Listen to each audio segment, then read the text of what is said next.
ओम शांति। सुनते हैं आज 20 मई 2025 के साकार बाप दादा के मधुर महावाक्य। बाबा ने कहा, मीठे बच्चे, बाबा आया है तुम बच्चों को अविनाशी कमाई कराने। अब भी तुम ज्ञान रत्नों की जितनी कमाई करने चाहो कर सकते हो। प्रश्न, आसुरी संस्कारों को बदलकर दैवी संस्कार बनाने के लिए कौन सा विशेष पुरुषार्थ चाहिए?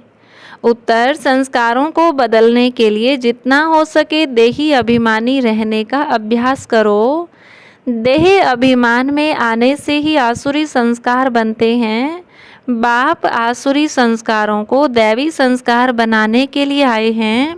पुरुषार्थ करो, पहले मैं देही आत्मा हूँ, पीछे यह शरीर है। गीत, तूने रात गवाई सो के दिवस गवाया खाए, हीरा जन्म अनमोल रे कोड़ी बदले जाए। ओम शांति। यह गीत तो बच्चों ने बहुत बार सुने हैं। रूहानी बच्चों प्रति रूहानी बाप सावधानी देते रहते हैं कि यह समय खोने का नहीं है। यह समय बहुत भारी कमाई करने का है। कमाई कराने के लिए ही बाप आया हुआ है। कमाई भी अथाह है। जिसको जितनी कमाई करनी हो उतनी कर सकते हैं। यह है अविनाशी ज्ञान रत्नों से झोली भरने की कमाई। यह है भविष्य के लिए, वह है भक्ति, यह है ज्ञान। मनुष्य यह नहीं जानते कि भक्ति कब शुरू होती है, जब रावण राज्य शुरू होता है। फिर ज्ञान तब शुरू होता है जब बाप आकर राम राज्य स्थापन करते हैं। ज्ञान है ही नई दुनिया के लिए, भक्ति है पुरानी दुनिया के लिए। अब बाप कहते हैं, पहले तो अपने को देही समझना है। तुम बच्चों की बुद्धि में है हम पहले आत्मा हैं, पीछे शरीर हैं। परंतु ड्रामा प्लान अनुसार मनुष्य सब रोंग हो गए हैं, इसलिए उल्टा समझ लिया है कि पहले हम देह हैं फिर देही हैं। बाप कहते हैं, यह तो विनाशी है, इसको तुम लेते और छोड़ते हो। संस्कार आत्मा में रहते हैं। देह अभिमान में आने से संस्कार आसुरी बन जाते हैं। फिर आसुरी संस्कारों को दैवी बनाने के लिए बाप को आना पड़ता है। यह सारी रचना उस एक रचता बाप की ही है। उनको सब फादर कहते हैं, जैसे लौकिक बाप को भी फादर ही कहा जाता है। बाबा और मम्मा यह दोनों अक्षर बहुत मीठे हैं। रचता तो बाप को ही कहेंगे। वह पहले माँ को एडॉप्ट करते हैं, फिर रचना रचते हैं। बेहद का बाप भी कहते हैं कि मैं आकर इनमें प्रवेश करता हूँ। इनका नाम बाला है, कहते भी हैं भागीरथ।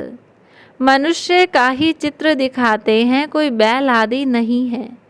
भागीरथ मनुष्य का तन है। बाप ही आकर बच्चों को अपना परिचय देते हैं। तुम हमेशा कहो हम बाप दादा के पास जाते हैं। सिर्फ बाप कहेंगे तो वह निराकार हो जाता। निराकार बाप के पास तो तब जा सकते जब शरीर छोड़ें। ऐसे तो कोई भी जा नहीं सकते। यह नॉलेज बाप ही देते हैं। यह नॉलेज है भी बाप के पास। अविनाशी ज्ञान रत्नों का खजाना है। बाप है ज्ञान रत्नों का सागर। पानी की बात नहीं, ज्ञान रत्नों का भंडारा है। उनमें नॉलेज है। नॉलेज पानी को नहीं कहा जाता। जैसे मनुष्य को बैरिस्ट्री, डॉक्टरी आदि की नॉलेज होती है, यह भी नॉलेज है। इस नॉलेज के लिए ही ऋषि मुनि आदि सब कहते थे कि रचता और रचना के आदि मध्य अंत की नॉलेज हम नहीं जानते। वह तो एक रचता ही जाने। झाड़ का बीज रूप भी वही है। सृष्टि के आदि मध्य अंत का नॉलेज उसमें है। वह जब आए तब सुनाए। अभी तुमको नॉलेज मिली है तो तुम इस नॉलेज से देवता बनते हो। नॉलेज पाकर फिर प्रारब्ध पाते हो। वहाँ फिर इस नॉलेज की दरकार नहीं रहेगी। ऐसे नहीं कि देवताओं में यह ज्ञान नहीं है तो अज्ञानी हैं। नहीं, वह तो इस नॉलेज से पद प्राप्त कर लेते हैं। बाप को पुकारते ही हैं कि बाबा आओ, हम पतित से पावन कैसे बने, उसके लिए रास्ता अथवा नॉलेज बताओ, क्योंकि जानते ही नहीं। अभी तुम जानते हो, हम आत्माएं शांति धाम से आई हैं। वहाँ आत्माएं शांत में रहती हैं। यहाँ आए हैं पार्ट बजाने। यह पुरानी दुनिया है तो जरूर नई दुनिया थी। वह कब थी, कौन राज्य करते थे, यह कोई नहीं जानते। तुमने अभी बाप द्वारा जाना है। बाप है ही ज्ञान का सागर, सद्गति दाता। उनको ही पुकारते हैं कि बाबा आकर हमारे दुख हरो, सुख शांति दो। आत्मा जानती है परंतु तमो प्रधान हो गई है, इसलिए फिर से बाप आकर परिचय दे रहे हैं। मनुष्य न आत्मा को न परमात्मा को जानते हैं। आत्मा को ज्ञान ही नहीं जो परमात्म अभिमानी बने। आगे तुम भी नहीं जानते थे, अभी ज्ञान मिला है तो समझते हैं। बरोबर सूरत मनुष्य की थी और सीरत बंदर की थी। अभी बाप ने नॉलेज दी है तो हम भी नॉलेजफुल बन गए हैं। रचता और रचना का ज्ञान मिला है। तुम जानते हो, हमको भगवान पढ़ाते हैं तो कितना नशा रहना चाहिए। बाबा है ज्ञान का सागर, उनमें बेहद का ज्ञान है। तुम किसके पास भी जाओ, सृष्टि के आदि मध्य अंत का ज्ञान तो क्या, परंतु हम आत्मा क्या चीज़ हैं वह भी नहीं जानते। बाप को याद भी करते हैं, दुख हरता सुख करता, फिर भी ईश्वर सर्वव्यापी कह देते हैं। बाप कहते हैं ड्रामा अनुसार उन्हों का भी कोई दोष नहीं। माया बिल्कुल ही तुच्छ बुद्धि बना देती है। कीड़ों को फिर गंध में ही सुख भासता है। बाप आते हैं गंध से निकालने। मनुष्य दलदल में फंसे हुए हैं, ज्ञान का पता ही नहीं है तो क्या करें। दुबन में फंसे पड़े हैं, फिर उनको निकालना ही मुश्किल हो जाता है। निकाल कर आधा पौना तक ले जाओ, फिर भी हाथ छुड़ाए गिर पड़ते हैं। कई बच्चे औरों को ज्ञान देते देते स्वयं ही माया का थप्पड़ खा लेते हैं, क्योंकि बाप के डायरेक्शन के विरुद्ध कार्य कर लेते हैं। दूसरों को निकालने की कोशिश करते और खुद गिर पड़ते हैं। फिर उनको निकालने में कितनी मेहनत हो जाती है, क्योंकि माया से हार जाते हैं। उनको अपना पाप ही अंदर खाता है।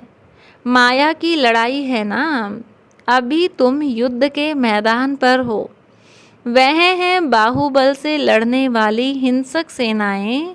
तुम हो अहिंसक। तुम राज्य लेते हो अहिंसा से। हिंसा दो प्रकार की होती है ना, एक है काम कटारी चलाना और दूसरी हिंसा है किसको मारना पीटना। तुम अभी डबल अहिंसक बनते हो। यह है ज्ञान बल की लड़ाई, कोई नहीं जानते। अहिंसा किसको कहा जाता यह कोई नहीं जानते। भक्ति मार्ग की सामग्री कितनी भारी है। गाते भी हैं पतित पावन आओ, परंतु मैं कैसे आकर पावन बनाता हूँ यह कोई नहीं जानते। गीता में ही भूल कर दी है जो मनुष्य को भगवान कह दिया है। शास्त्र मनुष्यों ने ही बनाए हैं, मनुष्य ही पढ़ते हैं। देवताओं को तो शास्त्र पढ़ने की दरकार नहीं, वहाँ कोई शास्त्र नहीं होते हैं। ज्ञान भक्ति पीछे है वैराग्य। किसका वैराग्य है? भक्ति का, पुरानी दुनिया का वैराग्य है, पुराने शरीर का वैराग्य है। बाप कहते हैं इन आँखों से जो कुछ देखते हो वह नहीं रहेगा। इस सारी चीची दुनिया से वैराग्य है। बाकी नई दुनिया का तुम दिव्य दृष्टि से साक्षात्कार करते हो। तुम पढ़ते ही हो नई दुनिया के लिए। यह पढ़ाई कोई इस जन्म के लिए नहीं है, और जो भी पढ़ाई है वह होती है उसी समय उसी जन्म के लिए। अब तो है संगम, इसलिए तुम जो पढ़ते हो उसकी प्रारब्ध तुमको नई दुनिया में मिलती है। बेहद के बाप से कितनी बड़ी प्रारब्ध तुमको मिलती है। बेहद के बाप से बेहद सुख की प्राप्ति होती है, तो बच्चों को पूरा पुरुषार्थ कर श्रीमत पर चलना चाहिए। बाप है श्रेष्ठ ते श्रेष्ठ, उनसे तुम श्रेष्ठ बनते हो, वह तो सदैव है ही श्रेष्ठ। तुमको श्रेष्ठ बनाते हैं, 84 जन्म लेते लेते फिर तुम भ्रष्ट बन जाते हो। बाप कहते हैं मैं तो जन्म मरण में नहीं आता हूँ, मैं अभी भाग्यशाली रथ में ही प्रवेश करता हूँ जिसको तुम बच्चों ने पहचाना है। तुम्हारा अभी छोटा झाड़ है, झाड़ को तूफान भी लगते हैं ना, पत्ते झड़ते रहते हैं, ढेर फूल निकलते हैं, फिर तूफान लगने से गिर पड़ते हैं। कोई कोई अच्छी रीति फल लग जाते हैं, फिर भी माया के तूफान से गिर पड़ते हैं। माया का तूफान बहुत तेज है, उस तरफ है बाहुबल, इस तरफ योग बल अथवा याद का बल। तुम याद अक्षर पक्का कर लो, वो लोग योग योग अक्षर कहते रहते हैं। तुम्हारी है याद, चलते फिरते बाप को याद करते हो, इसको योग नहीं कहेंगे। योग अक्षर सन्यासियों का नामी ग्रामी है, अनेक प्रकार से योग सिखाते हैं। बाप कितना सहज बतलाते हैं, उठते बैठते चलते फिरते बाप को याद करो। तुम आधा कल्प के आशिक हो, मुझे याद करते आए हो, अब मैं आया हूँ। आत्मा को कोई भी नहीं जानते, इसलिए बाप आकर रियलाइज़ कराते हैं। यह भी समझने की बड़ी महीन बातें हैं। आत्मा अति सूक्ष्म और अविनाशी है, न आत्मा विनाश होने वाली है, न उनका पार्ट विनाश हो सकता है। यह बातें मोटी बुद्धि वाले मुश्किल समझ सकते हैं। शास्त्रों में भी यह बातें नहीं हैं। तुम बच्चों को बाप को याद करने की बहुत मेहनत करनी पड़ती है। ज्ञान तो बहुत सहज है, बाकी विनाश काले प्रीत बुद्धि और विपरीत बुद्धि यह याद के लिए कहा जाता है। याद अच्छी है तो प्रीत बुद्धि कहा जाता है। प्रीत भी अव्यभिचारी चाहिए। अपने से पूछना है हम बाबा को कितना याद करते हैं। यह भी समझते हैं बाबा से प्रीत रखते रखते जब कर्मातीत अवस्था होगी तब यह शरीर छूटेगा और लड़ाई लगेगी। जितना बाप से प्रीत होगी तो तमो प्रधान से सतो प्रधान बन जाएंगे। इम्तिहान तो एक ही समय होगा ना, जब पूरा समय आता है, सबकी प्रीत बुद्धि हो जाती है, उस समय फिर विनाश होता है। तब तक झगड़े आदि लगते रहते हैं। विलायत वाले भी समझते हैं अभी मौत सामने है। कोई प्रेरक है जो हमसे बॉम्ब्स बनवाते हैं, परंतु कर क्या सकते हैं, ड्रामा की नूंद है ना। अपनी ही साइंस बल से अपने कुल का मौत लाते हैं। बच्चे कहते हैं पावन दुनिया में ले जाओ, तो शरीरों को थोड़ा ही ले जाएंगे। बाप कालों का काल है ना, यह बातें कोई नहीं जानते। गाया हुआ है मिरुआ मौत मलु का शिकार, वह कहते विनाश बंद हो जाए, शांति हो जाए। अरे विनाश बिगड़ सुख शांति कैसे स्थापन होगी। इसलिए चक्र पर जरूर समझाओ।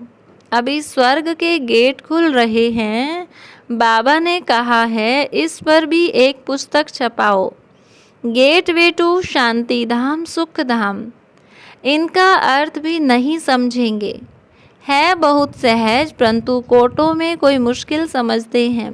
तुमको प्रदर्शनी आदि में कभी दिल शिकस्त नहीं होना चाहिए। प्रजा तो बनती है ना, मंजिल बड़ी है, मेहनत लगती है। मेहनत है याद की, उसमें बहुत फेल होते हैं। याद भी अव्यभिचारी चाहिए। माया घड़ी घड़ी भुला देती है, मेहनत बिगड़ थोड़ी कोई विश्व के मालिक बन सकते हैं। पूरा पुरुषार्थ करना चाहिए। हम सुख धाम के मालिक थे, अनेक बार चक्र लगाया है, अब बाप को याद करना है। माया बहुत विघ्न डालती है। बाबा के पास सर्विस के भी समाचार आते हैं। आज विद्वत मंडली को समझाया, आज यह किया। ड्रामा अनुसार माताओं का नाम बाला होना है। तुम बच्चों को यह ख्याल रखना है, माताओं को आगे करना है। यह है चैतन्य दिलवाला मंदिर। तुम चैतन्य में बन जाएंगे, फिर तुम राज्य करते रहेंगे। भक्ति मार्ग के मंदिर आदि रहेंगे नहीं। अच्छा, मीठे मीठे सिकिलधे बच्चों प्रति माता पिता बाप दादा का याद प्यार और गुड मॉर्निंग। रूहानी बाप की रूहानी बच्चों को नमस्ते। रूहानी बच्चों की रूहानी बाप दादा को नमस्ते। धारणा के लिए मुख्य सार। पहली पॉइंट, एक बाप से अव्यभिचारी प्रीत रखते रखते कर्मातीत अवस्था को पाना है। इस पुरानी देह और पुरानी दुनिया से बेहद का वैराग्य हो। दूसरी पॉइंट, कोई भी कर्तव्य बाप के डायरेक्शन के विरुद्ध नहीं करना है। युद्ध के मैदान में कभी भी हार नहीं खानी है। डबल अहिंसक बनना है।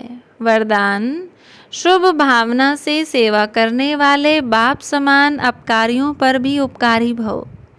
जैसे बाप अपकारियों पर उपकार करते हैं, ऐसे आपके सामने कैसी भी आत्मा हो, लेकिन अपने रहम की वृत्ति से शुभ भावना से उसे परिवर्तन कर दो। यही है सच्ची सेवा। जैसे साइंस वाले रेत में भी खेती पैदा कर देते हैं, ऐसे साइलेंस की शक्ति से रहमदिल बन अपकारियों पर भी उपकार कर धरनी को परिवर्तन करो। स्व परिवर्तन से शुभ भावना से कैसी भी आत्मा परिवर्तन हो जाएगी, क्योंकि शुभ भावना सफलता अवश्य प्राप्त कराती है। स्लोगन, ज्ञान का सिमरन करना ही सदा हर्षित रहने का आधार है। अव्यक्त इशारा, आप ब्राह्मणों जैसी रूहानी पर्सनैलिटी सारे कल्प में और किसी की भी नहीं है, क्योंकि आप सबकी पर्सनैलिटी बनाने वाला ऊंचे ते ऊंचा स्वयं परम आत्मा है। आपकी सबसे बड़े ते बड़ी पर्सनैलिटी है। स्वप्न व संकल्प में भी संपूर्ण प्योरिटी। इस प्योरिटी के साथ साथ चेहरे और चलन में रूहानियत की भी पर्सनैलिटी है। अपनी इस पर्सनैलिटी में सदा स्थित रहो तो सेवा स्वतः होगी। अच्छा, ओम शांति।